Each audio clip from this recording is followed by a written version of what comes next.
அனைவருக்கும் வணக்கங்க. இன்னைக்கு சட்டமன்ற தேர்தல், இன்னைக்கு சட்டமன்றத்தில் ஆளுநர் உரைக்கும், அதே நேரத்தில் நேற்று நடந்த அமோனியா விபத்துக்காகவும் இன்னைக்கு பேசப்பட்டது. ஓகே தானே? போயிட்டு இருக்கீங்களா இல்லையா? ஓகே. நேற்று நடந்த அமோனியா விபத்து பற்றியும் ஆளுநர் உரையின் மீதும் பேசப்பட்டது. முதலமைச்சர் அவர்களுக்கு பிறந்தநாள் வாழ்த்துக்கள் எல்லாரும் சொல்லியிருக்காங்க. இதுதான் இன்னைக்கு நடந்தது. இன்றைக்கு எதிர்கட்சி தலைவர் அவர்களும் மற்றவர்கள் எல்லாம் அவங்கவுங்க கருத்து சொல்லியிருக்காங்க. கடந்த 2-3 நாட்களாக நான் பேசும்போது டம்ளர்ல தண்ணி கொடுக்கறதுக்கு பதில் பாட்டில்ல கொடுங்க அப்படின்றத நான் சொன்னேன். அப்போ அண்ணன் OPS அவர்கள் அந்நியார் நல்ல கருத்து சொல்லியிருக்காங்கன்னாரு. பட் அதை எடுத்து போட்டா வன்முறையாகும் போது பிரச்சனை வரும்னாங்க. அப்படி பார்த்தா டம்ளர் போட்டாலும் பிரச்சனை ஆகும் அப்படின்ற கருத்து நான் சொன்னேன். அண்ணன் OPS அவர்கள் பார்க்க அமைதியா இருந்தாலும் அவருக்குள்ள இப்படி ஒரு மாறுபட்ட கருத்து இருந்தது. அங்க சபையில எல்லாருமே கொஞ்ச நேரம் ரிலாக்ஸ் பண்ணி சிரிக்கிறதுக்கு ஒரு வாய்ப்பா இருந்தது. அதே போல நேற்று பாதிக்கப்பட்ட பெண்கள் சார்பாக ஒரு நிமிடம் நம்ம மௌன அஞ்சலி செலுத்தி இருக்கலாம் அப்படின்றது நான் என் கருத்தா சொன்னேன். அதே மாதிரி ஆளுநர் அவர்கள் அவருடைய உரையிலே தேன் பாயலன்னா கூட ஈட்டி பாயிற அளவுக்கு தமிழை தப்பு தப்பா தலைவர்கள் பேரெல்லாம் அவர் பேசினதை நான் சுட்டி காட்டினேன். அதற்கு அவைத்தலைவர் அவர்கள் அதுக்கு நீக்கப்படும் என்றார். சரி, அதற்கு ஓகேன்னு சொல்லிட்டேன் நான். பட் வேற்று மாநிலத்திலிருந்து வந்தாலும் அதை கேட்கறது நம்ம காதுகள் தான். அதனால என்னுடைய கருத்தை, உண்மையை நான் சொன்னேன், உண்மையை உறக்க சொன்னேன், அவ்வளவுதான். அது இன்னைக்கு அதர் லாங்குவேஜ் இருக்கிறவங்க தமிழ் லாங்குவேஜ் ப்ரொனவுன்ஸ் பண்ண முடியலன்னா அது நம்ம கேட்கறவங்களுக்கு ரொம்ப மனசு கஷ்டமா இருக்கு. அதனால தேன் பாயிலனாலும் ஈட்டி பாய்ஞ்ச மாதிரி இருந்தது. அவருடைய உரை 37 நிமிடம் பேசினா 37 மிஸ்டேக்ஸ் அவர் சொன்ன மாதிரி இருந்தது என்ற என் கருத்தும், ஆளும் கட்சிக்கு ஆதரவாக அவருடைய உரை இருந்தது என்றும் என்னுடைய பதிய வச்சிருக்கேன். அது மட்டும் இல்லாம கடந்த சில நாட்களாக தமிழ்நாட்டில் நடக்கின்ற அவலங்கள், அதாவது கவர்மெண்ட் ஸ்கூல்ல ஆளும் கட்சியை சேர்ந்த நிர்வாகிகள் சென்று கிளாஸ் நடக்கும்போது முதல்வருடைய புகைப்படத்தை மாற்றுறது, அதே போல அமைச்சர் பெருமக்கள் பொது வெளியில நடனங்கள் ஆடுவது என்று எல்லாமே மக்கள் பார்த்துக்கிட்டு இருக்காங்க.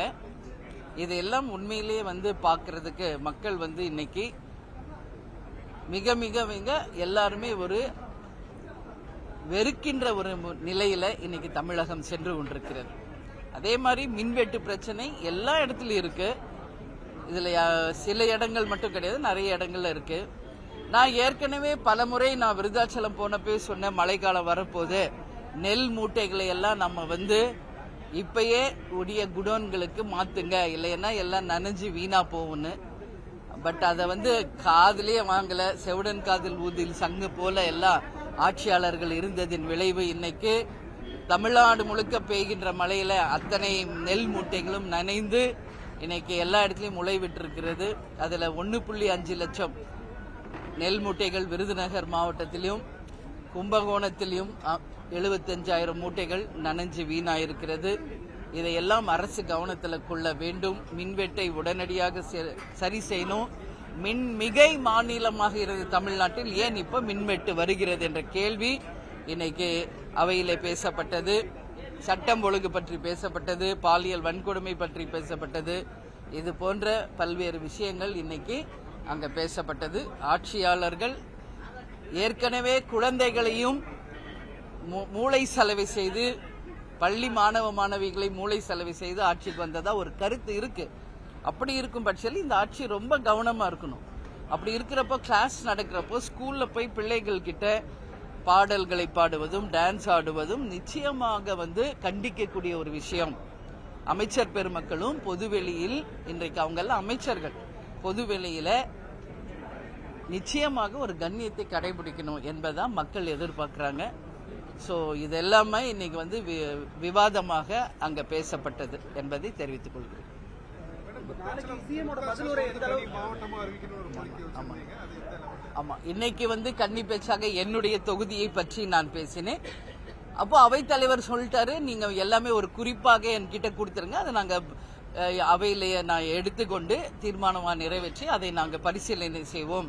சோ எல்லா பாயிண்ட்டையும் நீங்க சொல்ல தேவையில்லைன்னு சொன்னாரு. அவர் கருத்தை நான் ஏற்றுக்கொண்டு என்னுடைய டைமை நான் வந்து மற்றவர்களுக்கு டைமை நான் எடுக்கக்கூடாது என்றதுனால ஒரு 3 பாயிண்ட் மட்டும் நான் சொல்லியிருக்கேன். மீதி ஒரு லெட்டர் ஃபார்ம்ல அவர்கிட்ட அதை நான் கொடுக்க இருக்கிறேன். அதுல முதல் விஷயம் விருதாச்சலத்தை தனி மாவட்டமாக அறிவிக்க வேண்டும் என்ற கோரிக்கையும், அதே மாதிரி விவசாயிகள் சார்ந்த அந்த பூமியில விவசாயிகளுக்கு முழு கடன் தள்ளுபடி செய்ய வேண்டும் என்பதும், அதே போல கோயில் மாநகர் விருதாச்சலம் வந்து ஒரு கோயில் மாநகர் ஆகை சுற்றுலாத்துறை மூலம் அதை ஆன்மீக சுற்றுலாவாக மாற்ற வேண்டும் என்றும், அதே மாதிரி பீங்கான் தொழிற்சாலை இன்னைக்கு தமிழ்நாட்டில் பார்த்தோம்னா விருதாச்சலம் மட்டும்தான் இருக்கு, வேற எங்கேயும் கிடையாது. அதுக்கான கல்லூரியும் அங்கதான் இருக்கு. சோ அதை மேன்மைப்படுத்தி வேலை வாய்ப்புக்கும் எக்ஸ்போர்ட்டுக்கும் அதை நீங்க ஊக்குவிக்க வேண்டும் என்றும், இது போன்ற இது போன்று நிறைய பாயிண்ட், அதாவது மோர் தென் 10 பாயிண்ட்ஸ் இதுல இருக்கு. இது எல்லாமே வந்து அவைத்தலைவரிடத்துல நான் வந்து ஒப்படைக்க இருக்கேன். அதை தான் அவர் சொன்னாரு. அவைத்தலைவர் என்ன சொன்னார்னா, இதை நீங்க வந்து என்கிட்ட ஒப்படைச்சிருங்க, அதை வந்து நான் பார்த்து குறிப்பெடுத்துக்கிறேன். இதுல வந்து விருதாச்சலம் தொகுதிக்கு வேண்டிய எல்லா 10 பாயிண்ட் இதுல இருக்கு. நான் ரொம்ப டைம் எடுத்துக்க கூடாதுன்றதுனால 3 பாயிண்ட்டை மட்டும் சொல்லிட்டு இதை வந்து அவைத்தலைவரிடம் இப்ப கொடுக்க இருக்கிறோம் என்பதையும் இப்ப தெரிவித்துக் கொள்கிறேன். இது போல என்னை விருதாச்சலம் தொகுதியில் வெற்றி பெற செய்த 2006 கேப்டன் வெற்றி பெற்றார். அந்த வரலாறு 2026 மீண்டும் திரும்பி இருக்கிறது. சோ எங்கள் கட்சியின் தலைவர் கேப்டன் அவர்களுக்கும் என்னுடைய விருதாச்சலம் தொகுதி மக்களுக்கும் அந்த சிறப்புமிக்க கோவிலான விருதகிரீஸ்வரர் அவர்களுக்கும் இந்த நேரத்தில் என் நன்றிகளை தெரிவித்துக் கொள்கிறேன். அந்த மக்களுக்கு நான் வந்து உண்மையாகவும் நேர்மையாகவும் சொன்ன வாக்குறுதிகளை நிறைவேற்றுவேன் என்றும் அவையில் நான் சொல்லியிருக்கிறேன். சோ இது போன்ற ஒரு விஷயங்களை நாங்கள் பேசியிருக்கோம்.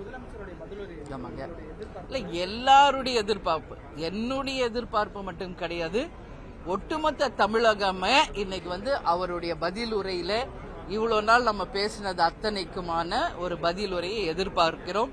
நிச்சயமாக முதலமைச்சர் அவர்கள் அதற்கான தெளிவான பதில் கொடுப்பார் என்று எதிர்பார்க்கிறேன்.